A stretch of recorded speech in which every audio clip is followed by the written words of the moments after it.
So yun mga utol, good morning. Ayan, bali ngayon naabangan tayo ng mga pang-south natin. Bali kagabi, kinarga ulit natin sila. Ang training nila ngayon ay Cabuyao, Laguna. Pinawalan sila sa release point kaninang 6:45. So bali ang oras ng pauwian dito sa amin sa speed na 1-2 ay 7:52 ang oras natin ngayon. 7:48 na, meron na lang ilang minuto para sa speed na 1-2, kaya ito mag-aabang-abang na rin tayo ng mga ibon, kaya nandito na tayo sa loob. So bali ngayon pala ang kinarga lang natin ay 13 ibon. Meron tayong isang iniwan, ayan, yung white flag natin na young bird. So bali napansin ko kasi may halak yung ibon, kaya iniwan muna natin dito. Pagpapahingahin natin at gagamutin natin para gumaling siya at may habol pa natin ng training, at kung sakali may laban pa natin ng derby. Sayang kasi to, maganda umuwi itong young bird na to. Ito yung bumababa doon sa taas, ayan doon sa may mataas na bubong. So kaya pala yung ibon doon dumidiretso ng baba, meron pala siyang nararamdaman. Kaya ngayon, pinagpahinga ko muna, gagamutin natin yung ibon, baka sakali may habol pa natin. So bali ngayon nga palang training ng Cabuyao, Laguna, meron ulit tayong entry ng pooling. Yung nag first place natin nung nakaraan na blue bar, tapos yung isang hen natin na all bird, yung checkered white light.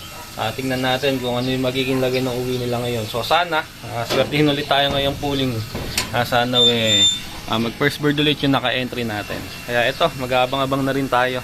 At baka sakali maya-maya pa, dumating na yung mga ibon. Kaya ayan, abang na tayo. Ayan, so bale ito, mag-aabang-abang na tayo. Ang oras natin, 8:51 na. Ayan, isang minuto na lang sa speed na 1-2. Pero wala pa rin yung ibon, mukhang wala na namang magwa 1-2. Ayan, pero okay lang, basta sana yung magpe-first dropper natin nakasali sa pooling. So susubok lang ulit tayo dahil na nakaraan kahit pa paano sunerte tayo, nakachamba tayo dun sa first place. So kaya ayan, nag-entry ulit tayo. Ayan, so abang-abang tayo, baka maya-maya may biglang dumating na. Maganda yung araw, maganda yung panahon, blue sky, ayan, tas maaraw. Yan yung araw. Ayan. So kaya okay ang panahon, baka okay din yung maging uwian ng mga ibon. Ayan. So pinag-aalala ko lang yung ibon natin na nakaraan, yung nag first bird, ano yun. Eto, may pauwi na.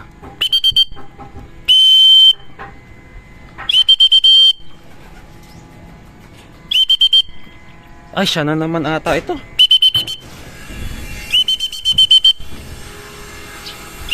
Sakto, 1-2 speed. Siya na naman nga. Ito na may pooling natin.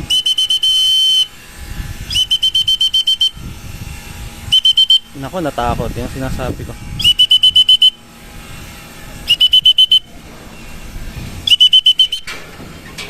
Siya na naman, no?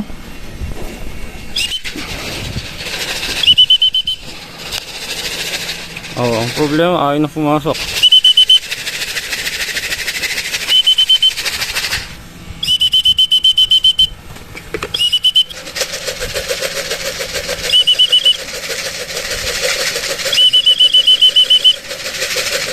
Ayun na.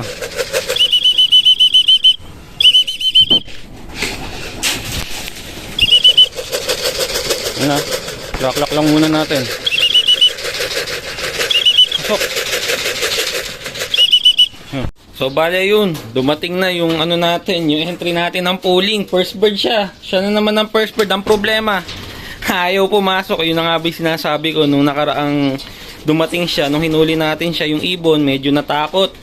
Tapos yun nga, pinipituhan ko siya sa taas lang, kaya tayo pansinin. Tapos yung isang ibon natin, yung second bird, ayun, naka-entry din yun.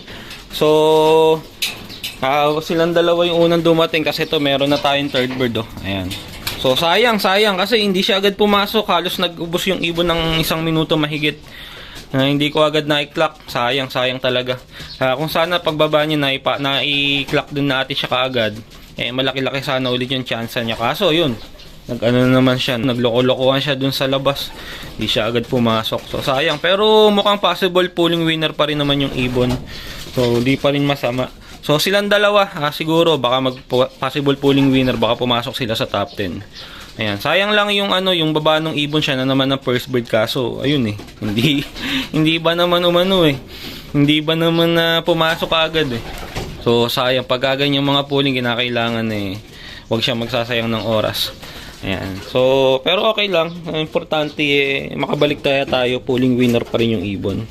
Ayan. So tatlo na yung pauwi natin. Umuwi pala yung pangatlong ibon natin 756. Ayan. Sayang yung ibon 751. Sakto dumating siya 751 nandiyan na yung ibon. Ang kaso nga ayan, nagloko-lokohan, sayang. So pero ayos lang. Importante eto, meron tayong 757 dumating isa, ang apat na ibon. Ayan, pero ang importante naka-pooling winner pa rin siya. Yan. So abang-abang tayo. Ayan meron ulit tayong isa checkered young bird. So pang limang ibon. Sayang talaga yung na yun. Lagi siya talagang pekat pag umuwi siya sa atin. Siya yung first bird, pangkaraniwan talaga Kung hindi siya kasama sa first drop, siya yung magpe-first bird talaga. Ayan, pag grupuhan kasama siya lagi. Pagka naman soluhan, siya talaga first bird. Ayan, meron pa, ito pa yung iba.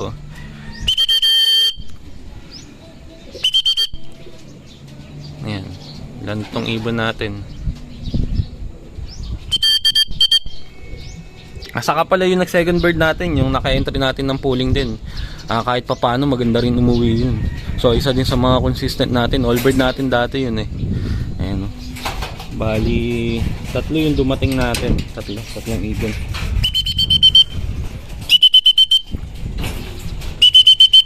Hindi pala sa atin yung dalawa. Lumapo lang dito to. Wala tayong gantong kulay Ayan, dalawa pumasok. Pasok na isa. Ayan, bali ilan na? 7 na ata yung pauwi natin. Ayan hindi sa atin to. Isa na to, saka black check dito sa taas. Ayan, ayun hindi rin sa atin tong black check na to. Ayan. So dumating yung dalawang ibon 758. Ayan. So ilan na to? 1, 2, 3 4, 5, 6 anim na yung pauwi natin doon sa 13. Kulang na lang tayo ng ng 7. Ayan. So yun, ito natin pampitong ibon. Ayan.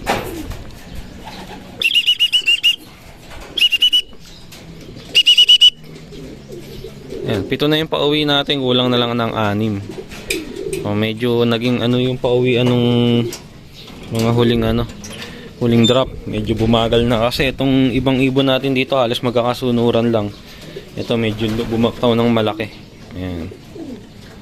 So ayan, bali update tayo dun sa pooling. Possible pooling winner yung dalawang ibon natin. Yung first bird natin, yung blue bar, possible fourth place siya. Tapos yung checkered white light, ayan, checkered white light na yan. Possible siya, 6th place ng pooling. Ayan, maganda yung naging nila, ranking parehas. Kaso sayang nga yung natin. Sayang yung isang ibon natin. Sakto dumating siya 1 to 1 speed. Kaso hindi natin agad na-clock talaga. Nakakapanginayang tinambayan tayo ng ibon. At yun nga, gaya nga sinabi ko, medyo natakot siya nung nakaraan nung hinuli natin kasi medyo may ilap tong mga young bird natin ng pang south. So kaya kanina nung dumating siya, hindi siya agad pumasok. Nagkaroon siguro ng phobia yung ibon, alam niya uhulihin siya. Pero ganun pa man, na-clock natin siya pang 4th place. Kaya hindi na masama. Ayan. So congrats pa rin sa atin, naka-pooling winner tayo, dalawang ibon. Ayan. At siya pa rin yung first bird, di pa rin tayo nagkamali sa pagpili sa kanya. Tinambahin lang talaga tayo. Ayan. So bali meron na tayong 7. 6 na lang ang aabangan. Ayan, ito yung pang 8 ibon. Young bird to. Ayan lumipad pa. 8:07 siya dumating. Ayan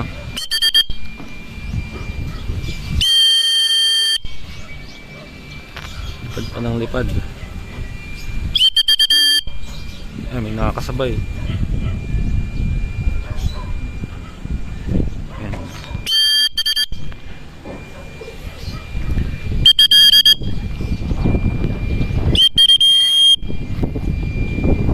Poralipad nitong isang to. Ayan. 8:07 dumating siya. May ibon dun sa taas, tinitignan niya. Doon pa rin ata yung black check na kasabay ng mga ibon natin kanina na umuwi.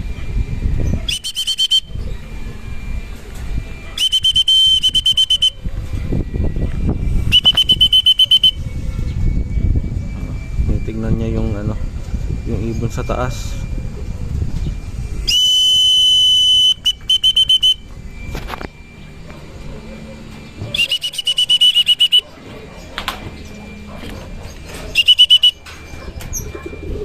Ano pong pumasok ha?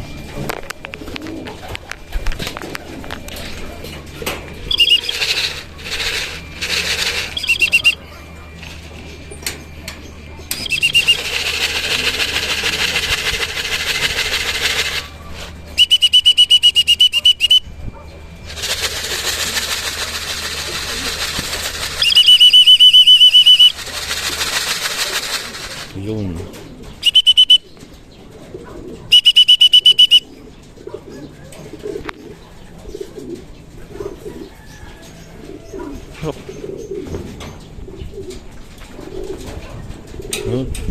So, bali, ayan, meron na tayong ilan na ba lahat, Resh? Ito pa, oh. Sa atin ata ito. Ay, hindi. Dumaan lang. Kala ko pa uwi. So, ilan na nga ulit tong pauwi natin. Bilangin na nga natin. Ay, may mga nagdadaanan, no? So, bilangin natin kung ilan na sila. Isa, dalawa, tatlo, apat, 5, 6, 7, 8. So 8 na yung pauwi natin. Bali kulang na lang tayo ng 5. So 5 pa yung aabangan natin. Ere isa. Old bird. So ano na lang, 4. Dumating siya 8-10. Ayan. Ayan. So siyam na. Kulang na lang ng 4. So ayan, ito isang ano natin, all bird, white flight. Ayan, dumating siya 8-13. So pang ano natin to, 10 ibon.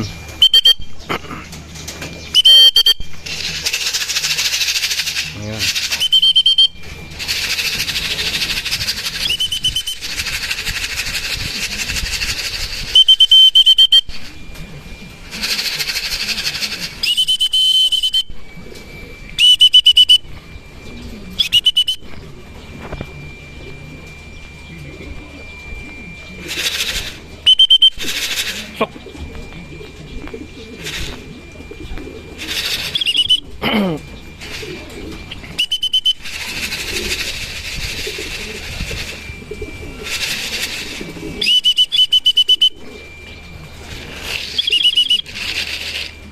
Hindi makapasok, nakaharangan na yun.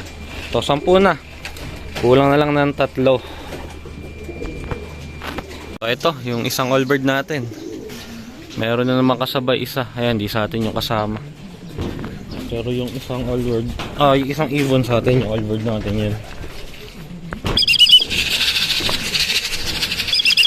Ayun, dito pa rin yung visitor natin na black check, kaya pa rin umalis. Doon tuloy napapay isang ibon natin.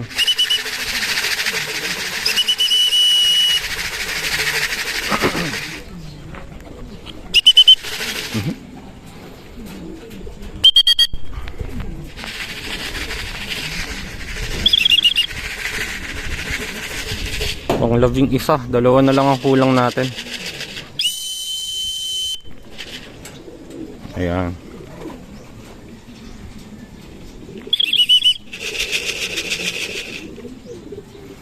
Hindi na umalis tong black check na visitor natin, no?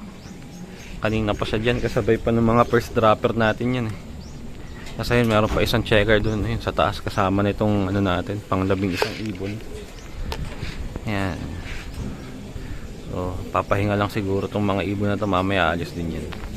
So yun, 2 na lang aabangan. So ito na yung isang ibon natin, pang 12. At yung ano to, young bird. Ang kulang na lang natin yung ampun natin na brown. So laging late yung brown na yun, hindi na ako nagtataka dun.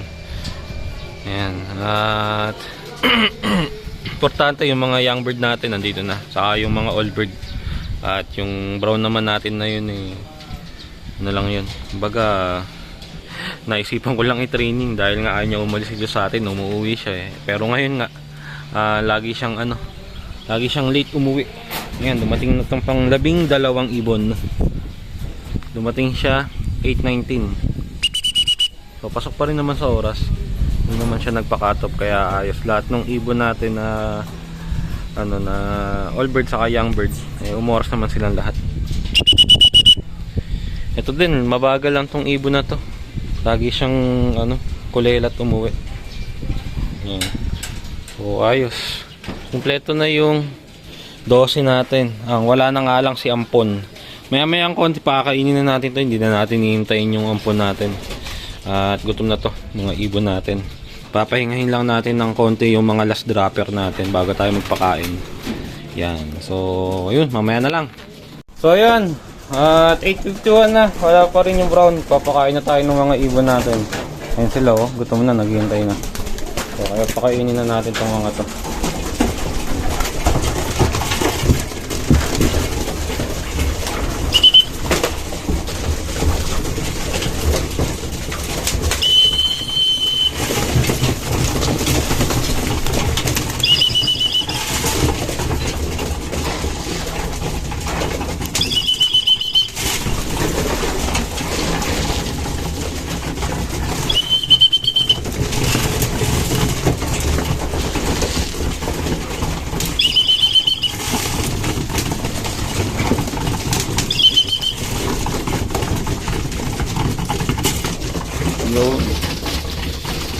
Ayan, so bali ngayong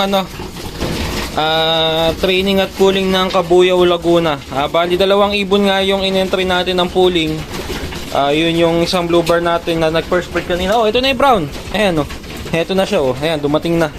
Dumating siya 8:52 sakto. Nagpapakain tayo. Kompleto na yung 13 kinarga natin. Ayan. So ayun nga, Kabuyaw Training Laguna. 2 yung pooling winner natin. Yung first bird natin na blue bar, yung nag-lap winner nung nakaraan sa sector, yung nag-first. Tapos yung checkered white light natin ngayon lang din natin sinali. So 2 sila pooling winner, isang 5th place at isang 6th place. Kaya ayun, kahit pa paano okay pa rin, pooling winner pa rin yung 2 entry natin. Hindi tayo doon na zero sa 2 in-entry natin. Pareha silang nakapanalo, kaya ayos lang. Ayan, so bali sana sa susunod maging maganda pa rin yung uwi ng mga ibon natin. Susubukan pa rin natin sila isali ng pooling. Tignan natin kung ano yung magiging uwi nila sa mga susunod pang training. At dahil yun nga, papalayo yung training. Ayan, so bali patapos na rin kumain tong mga ibon natin. Dito ko na rin tatapusin itong video natin mga utol. Maraming salamat sa panonood. So kompleto tayo, 13 out of 13.